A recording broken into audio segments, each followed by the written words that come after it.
ela tinha voltado do Brasil e ela estava muito entusiasmada com o Tatu Canara. Não sei, isso aí pode ser intuição da mãe, sei lá, de outras crianças conversando, não sei. 10! Nota 10! Você vai gostar, hein? Bebê diabo parou o táxi na avenida. Ao vivo é muito pior.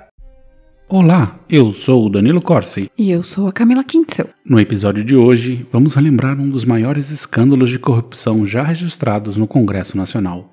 O caso dos anões do orçamento. Uma zona cheia de entidades fantasmas, bilhetes de loteria e políticos do chamado baixo clero que nos bastidores movimentaram bilhões de reais e abalaram profundamente a confiança do país em suas instituições democráticas. Parece que o Brasil não saiu do mesmo lugar até agora, né? Mas antes, o nosso patrocinador. Camila, o que o Drinco nos mandou hoje? O vinho de hoje é o Pico Andino Rosado 2023. Um rosé chileno feito com as uvas Cabernet Sauvignon e Merlot. Seu perfil seco e aromático faz dele um vinho coringa para harmonizações com carnes brancas, frutos do mar, molhos cítricos, pratos com tomate e queijos cremosos. Muito gostoso. E está por apenas R$ 34,90 lá no Drinco. Preço bom, hein? Brinde história? Tchim, tchim. Tchim, tchim. A prisão deste homem, o economista José Carlos dos Santos, por posse de dólares falsos e suspeita de ter assassinado a própria mulher, trouxe à tona em Brasília segredos do submundo da corrupção que abalaram o Congresso e o país.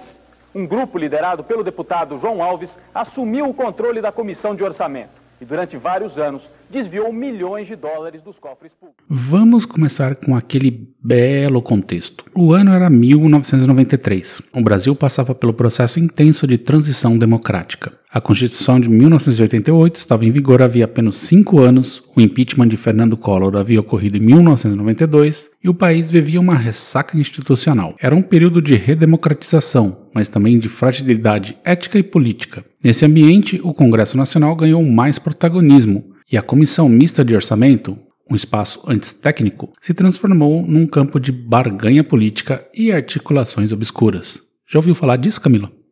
Comissões de orçamento. A nova Constituição concedeu mais autonomia ao Legislativo e às emendas parlamentares. Isso transformou a Comissão do Orçamento num ponto estratégico. Deputados até então desconhecidos passaram a ocupar cargos vitais, com poder de incluir, alterar ou cortar emendas. Em troca, exigiam propinas, desviavam verbas públicas e se associavam a empreiteiras e prefeitos em trocas de apoio e dinheiro. O esquema se baseava em 3 pilares. Primeiro, cobrança de propina de prefeitos para inclusão de obras em seus municípios. O segundo, a criação e financiamento de entidades fantasmas, com sede em endereços fictícios e ligados a familiares ou assessores dos próprios deputados. E o terceiro, parceria com empreiteiras que pagavam para serem contempladas em licitações e convênios superfaturados. Coisa antiga no Brasil, né? Essas coisas não acontecem mais, né? Parece que começou depois que os portugueses chegaram e tá até aí, né? Já o Odebrecht já tava lá, né? Tá até hoje, né? Parece que é uma coisa assim, tá rolando ainda. Bem, mas esse esquema sempre precisa de nomes. Então vou citar aqui os principais envolvidos, que provavelmente ninguém se lembra mais e nem lembrava que existiam na época. O primeiro deles, e talvez a maior cara dos anões, é o João Alves, que na época era do PFL da Bahia. Eu lembro da cara dele.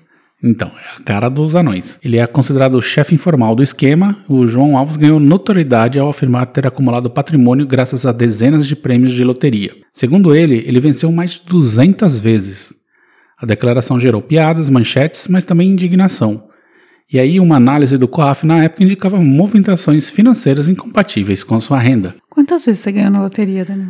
Eu ganhei uma porção, mas sempre ganhava tipo R$2, assim. Entendi, você nunca ganhou tipo, Não. O grande prêmio. Grande prêmio nunca, mas o cara é sortudo, né? 200 vezes, poxa vida. Sim. Meu pai ganhou 2 vezes na loteria. Assim, não o primeiro prêmio. O primeiro prêmio ele ganhou 1 vez. Mas também, tipo, não é que deu pra ficar rico, assim. Deu pra mobiliar um apartamento. Olha aí. Era bom, né? Mas, era o João Alves? Meu pai não chamava João Alves. Ah, tá. Mas também não foram 200 vezes, foi só uma vez. E o José Carlos Alves dos Santos era outra pessoa, um dos pilares desse esquema. Parece que é a família Alves, né?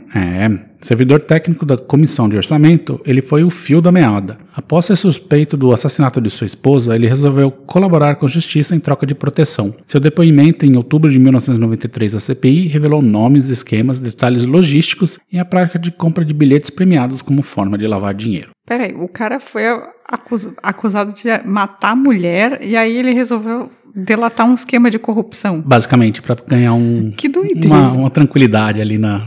eu tenho uma história brava aqui para contar. Que doideira, gente. Se vocês me derem um alívio, eu conto uma história bem pesada aqui para vocês. Outra figurinha carimbada foi Ibsen Pinheiro, do PMDB do Rio Grande do Sul. Ele era o presidente da Câmara na época. Não era diretamente envolvido no esquema, mas acabou sendo atingido politicamente. Ele foi acusado de omissão e de permitir a manutenção da estrutura corrupta. Ele teve o mandato cassado em 1994, embora tenha sido posteriormente absolvido pela justiça e voltado à política anos depois. Ele foi, acho que, o presidente do impeachment também. Eu lembro do Ibsen Pinheiro. E aí a gente tem o Genebaldo Correia, do PMDB da Bahia. Genebaldo. Imagina você tem um filho aí, você fala pro neném e fala assim, vou botar o nome de Genebaldo. Se tiver algum Genebaldo ouvinte, por favor, manifeste-se. Fale o que sua mãe estava pensando. E o Genebaldo ele chegou a ser líder do governo Itamar Franco na Câmara. Ele renunciou ao mandato antes da cassação. Ele afastou-se da vida pública, mas continuou influente na Bahia, ali nos bastidores, né? Aquela figura eminência parda. E também temos o José Geraldo Ribeiro, do PMDB de Minas Gerais. Ele é criador de pelo menos 5 ONGs de fachada. Uma das entidades funcionava num depósito de materiais de construção. Ele foi cassado e processado, mas seguiu carreira como advogado e consultor político. Era uma ONG especializada em construção. Né? Horas. Aí também temos a Raquel Cândido, que era do PTB de Rondônia. Ela usou verbas públicas destinadas a ações sociais para benefício pessoal. Ela foi cassada em 1994. O caso dela levantou debate sobre o papel de mulheres na política e até como figuras menos visadas também participaram do esquema. Aquele esquema Rosane Collor, né, da Legião da Boa Vontade, assim. Eu lembro disso, mas a Raquel, não tinha menos mulher ainda nessa época na política, sério, amiga. Outros envolvidos foram Fábio Raunheit, Feres Nader, Manuel Moreira, Ricardo Fiuza, todos com papel relevante na negociação de emendas e no desvio de recursos. O grupo ganhou o apelido de Anões, não é porque eles eram baixinhos não, mas por sua baixa projeção política antes do escândalo. Basicamente era um monte de desconhecido metendo a mão de dinheiro ali. Mas o João Alves, acho que ele era meio baixinho mesmo. E como se deu a descoberta do esquema? Bom, vou lá detalhar um pouquinho mais. Após ser acusado do assassinato de sua esposa em 93, o José Carlos Alves dos Santos resolveu jogar no ventilador o esquema para conseguir imunidade do assassinato. Pelo amor de Deus, isso não tá, é completamente absurdo. Você tá falando de Brasil, calma aí, né? Vamos ter imunidade de um assassinato. Não, mas na verdade assim, ele pediu imunidade no assassinato para revelar o esquema, mas isso não foi dado, né? Mas ele teve uma pena reduzida por colaboração. E ali foi o ponto de virada. O país acompanhou atônito os relatos de como as verbas federais eram negociadas como mercadoria. A imprensa, com destaque para o Jornal Nacional, o Globo, a Folha de São Paulo e a Veja, mergulhou fundo nas denúncias. Manchetes como loterias da corrupção, os anões milionários tomaram conta do noticiário. O escândalo era capa de revistas, pauta de talk shows e temas de conversas de bar. E aí, segundo José Carlos em seu depoimento, deputado tal indicava o recurso. Eu ajustava com a entidade. Eles sabiam que parte voltava. Todo mundo ganhava. É igualzinho que acontece hoje ainda, né? Nada mudou. E o escândalo não poupou siglas. Embora o PMDB e o PFL tenham concentrado a maior parte dos envolvidos, havia representantes do PTB, do PPR e de partidos menores da época. Isso evidenciava que o clientelismo era a moeda de troca e o orçamento uma mina de ouro. O caso revelou que a corrupção não tinha pudores, estava estruturado num sistema de poder que beneficiava quem soubesse navegar nos bastidores. E o modo de operação era refinado. As emendas eram colocadas com o argumento de levar obras às regiões pobres. A verba era liberada com convênios com ONGs fantasmas ou prefeituras coniventes. Parte do dinheiro voltava aos deputados em dinheiro vivo ou por meio de empresas de fachada. A lavagem se dava também na aquisição de bens, imóveis e de maneiras inusitadas, como esses bilhetes premiados da loteria, que, segundo investigações, eram compradas de ganhadores por valores acima do prêmio real, em troca de recibos legítimos. Gente, 200 vezes. 200 vezes. O problema é que como que o cara que ganhava realmente na loteria ia justificar? Não ia justificar, né? Porque se ele vender o prêmio, vai ter um depósito do fulano lá na Não, minha mas conta. os caras faziam em dinheiro isso daí. Então ele pegava a parte aí, o valor certo, sei lá, 1 milhão, aí ele depositava. Aí os outros 600 mil, colchãozinho, né? Em cash, em dinheirinho. E a comissão parlamentar de inquérito foi instalada sob forte pressão da sociedade, da mídia e de parte dos próprios parlamentares. Presidida pelo senador Jarbas Passarinho, foi a primeira CPI a quebrar o corporativismo do Congresso. Ainda que nem tanto assim, né? Ao recomendar a cassação de seus próprios membros. Dos 37 investigados, 18 foram formalmente denunciados, 6 cassados, 4 renunciaram e os outros foram absolvidos. Ou seja, basicamente passaram um panaço, 10 pegaram. E o clima era tenso. Muitos parlamentares temiam que a CPI revelasse conexões mais profundas com o executivo e o setor privado. E o esquema da Lava Jato só viria à tona bem mais pra frente, né? A reação da sociedade foi de sempre: choque, indignação, descrença e resignação. Movimentos estudantis e sindicais saíram às ruas. As caricaturas dos anões dominaram os jornais. Charges mostravam deputados subindo em pilhas de dinheiro. O escândalo ampliou a percepção pública de que o Congresso era um espaço de privilégios e corrupção. Por outro lado, a atuação firme da CPI também foi vista como um avanço institucional, mostrando que era possível investigar e punir dentro do próprio parlamento. O escândalo resultou em mudanças administrativas, como o revezamento na presidência da Comissão de Orçamento, a informatização das emendas e maior controle da execução orçamentária. No entanto, muitos dos envolvidos voltaram à política anos depois, caso de Ibsen Pinheiro e de outros que se reelegeram. E o legado do escândalo é ambíguo, serviu como alerta e ensinamento, mas também mostrou a resiliência de práticas corruptas no sistema político brasileiro. Hoje, a coisa do orçamento piorou e muito. A corrupção agora nem assinatura tem. Sim, é o orçamento secreto, né? E assim, é corrupção e também é para eleição, né? Sim. Para formação de base. E o caso dos anões do orçamento revelou que a corrupção nem sempre está nas figuras mais visíveis do poder, que até então eram a mira da imprensa e que o parlamento brasileiro meio que navega solitário, sem o mínimo decoro. E aí, Camila, já conhecia essa história? Já conhecia os anõezinhos? E dá pra dizer que essa doença não foi tratada lá atrás, né? E agora tá tudo infectado, né? Na verdade, eu não tinha essa ilusão de que... Eu não acho que a corrupção um dia vai acabar, assim. E acho que a corrupção existe em todos os lugares, no setor público, privado. Mas digamos que essa é extremamente bizarra, né?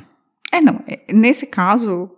Assim, o Brasil, ele tem uma coisa de, tipo... É muito deslavada a corrupção. Eu acho que isso é uma coisa, assim. Eu acho que existe corrupção em todos os lugares. Assim, não dá pra falar que a gente mora na Alemanha, não dá pra dizer que aqui é corrupto tem pra caramba. Também. Então, tem corrupção em todos os lugares, no setor público e no setor privado, assim. Dinheiro tá rolando sempre. Mas no Brasil, às vezes, tem umas coisas que são meio deslavadas. Esse caso foi deslavado totalmente, assim. Essa coisa do cara ganhar 200... E a cara de pau do cara ir a público falar que ganhou 200 vezes na loteria, sabe? Tipo, é uma falta de vergonha mesmo, assim. Aí, tipo... O famoso não tô nem aí, vou falar isso aí, e dane-se. E nada acontece, feijoada. As pessoas não devolvem o dinheiro. Não devolvem, não vão preso. No máximo, assim, perderam o mandato, mas assim... 6, 7, 8 anos depois tá sendo reeleito de novo. É isso, assim, tipo o Collor, né? Exatamente. Collor que foi cassado e aí depois perdeu coisas políticas por 8 anos e agora tá preso de novo por corrupção de novo. É absurdo. E agora, assim, daqui a alguns anos a gente vai saber o tamanho do estrago desse orçamento secreto aí, né? A gente, na verdade, o que a gente precisava era ter controle, né? Aí todo mundo tá criticando o Flávio Dino justamente por falar, eu quero saber onde que vão essas emendas, o dinheiro é público. Quem tá mandando o dinheiro e pra onde vai, Pra onde? É o mínimo, assim, tipo, isso devia ser muito controlado. Enfim, mas é isso. Vamos dar uma pausa e vamos pros recadinhos? Sim. A CPI convocou o ex-relator da Comissão de Orçamento, João Alves, para explicar como funcionava esse jogo de influências. Mas foi perda de tempo. João Alves chegou a dizer que não entendia do orçamento. Ele estava preocupado apenas em se defender, às vezes em tom dramático. E se for encontrado qualquer diferença que pareça dolo, que pareça irregularidades, proposital de minha parte, eu disse que não renuncio só ao mandato. Ou eu não tenho mais idade para aguentar um negócio desse, eu renuncio à própria vida.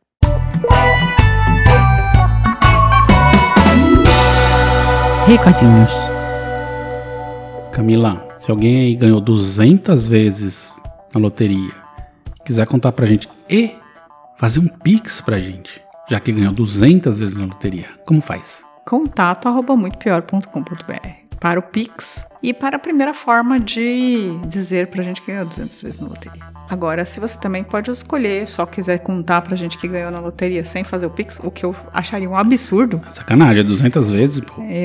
Você pode mandar também um recadinho no Instagram, no Facebook, no Twitter, Twitter X agora já faz um tempo, né? No YouTube e no Spotify.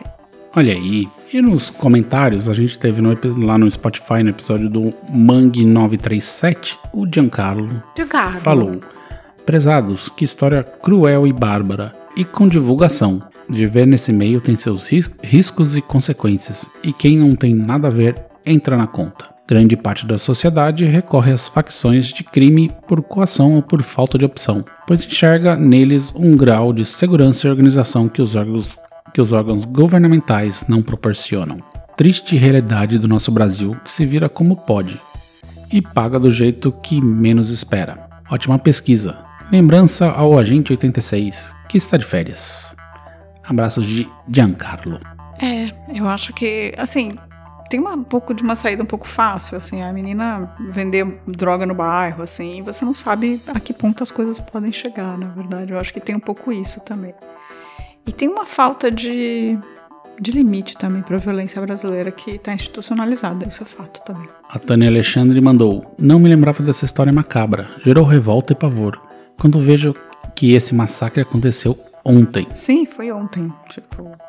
Poderia, se não bobear, tem algum massacre desses acontecendo hoje também. A Helenara Stein Leitão mandou: Giancarlo disse tudo no comentário acima, sem palavras, ainda mais que se sabe que é realidade por aí ao nosso redor.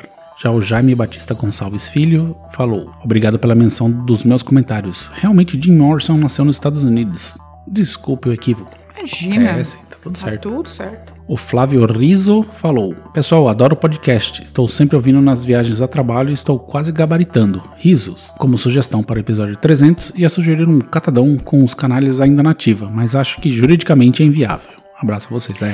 Os nossos advogados, eles evitam esse tipo de... Flávio, você é advogado? Se você for advogado e segurar a bronca, de repente, pode ser, né? Nossos advogados, eles evitam.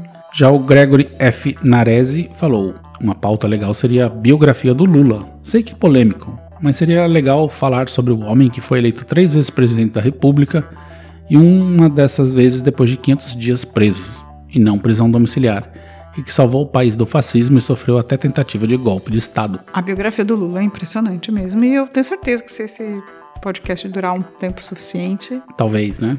É que a gente costuma não fazer biografia de gente viva. Biografia de gente viva dá azar. Dá azar, isso. No episódio de Expressões Populares Brasileiras, a segunda parte, o Marcelo falou: fala casal, episódio muito bom, como todos.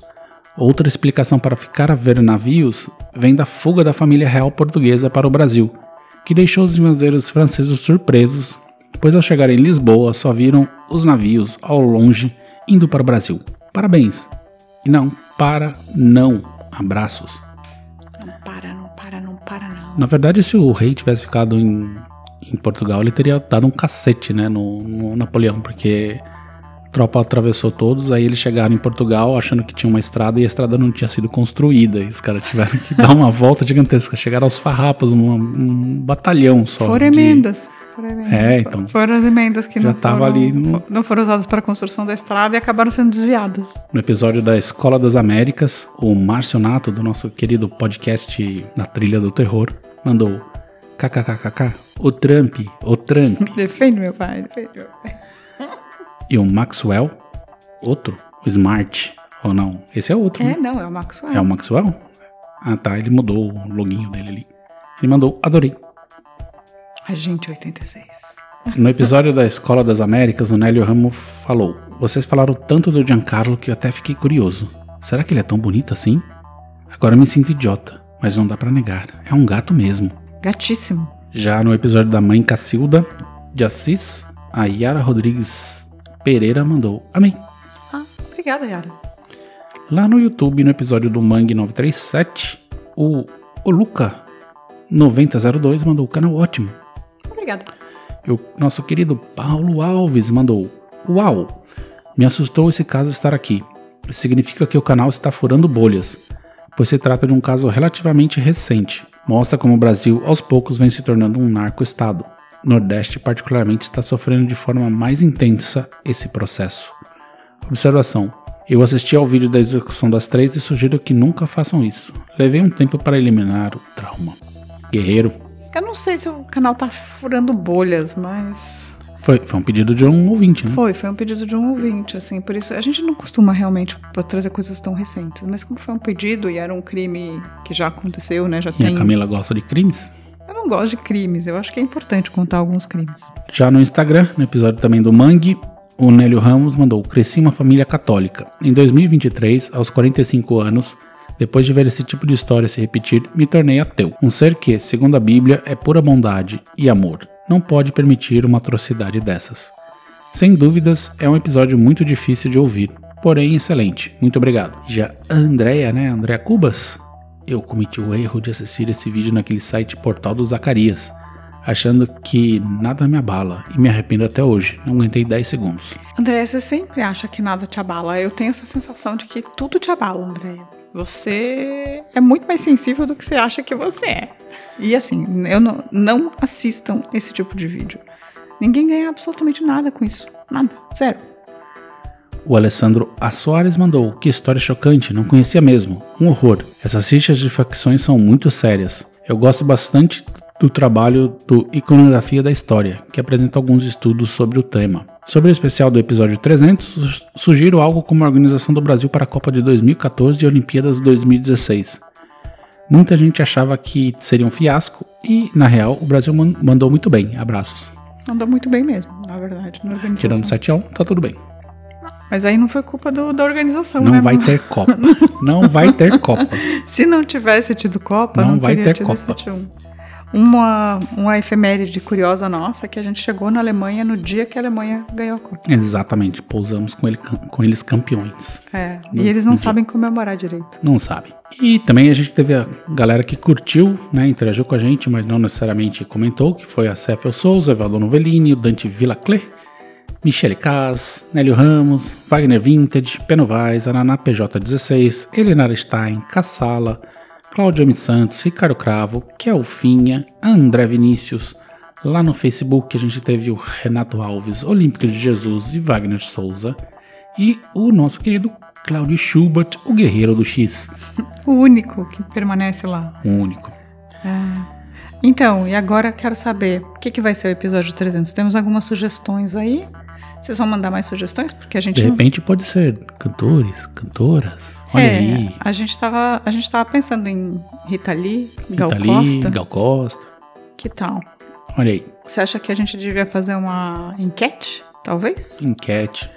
Fiquem de olho no Instagramzinho, que a gente pode lançar uma enquete durante as férias pra... Que vai ser assim. São 2 semanas, vai ser uma enquete talvez essa semana, porque senão não dá tempo de produzir, né? Tem que ser, porque eu tenho que pesquisar ainda. Pesquisar e fazer tudo certinho. Então, fiquem de olho. Ou seja, férias frustradas número 3, né? Mas tudo bem. Vai ficar pro podcast. E não esqueçam, se puderem, mande um Pix pra nós. Pra gente contratar o nosso editor. Pix, contato@muitopior.com.br. Boa semana, gente. E até daqui a 2 semanas. Até daqui a 2 semanas. Não voltaremos semana que vem, mas daqui a... Começo de 15 dias, praticamente. Primeiro, 3 semanas, então, né? Não, 2 semanas. 2 semanas, enfim. Voltaremos em breve. Em setembro. Isso aí. Tchau, tchau. Tchau.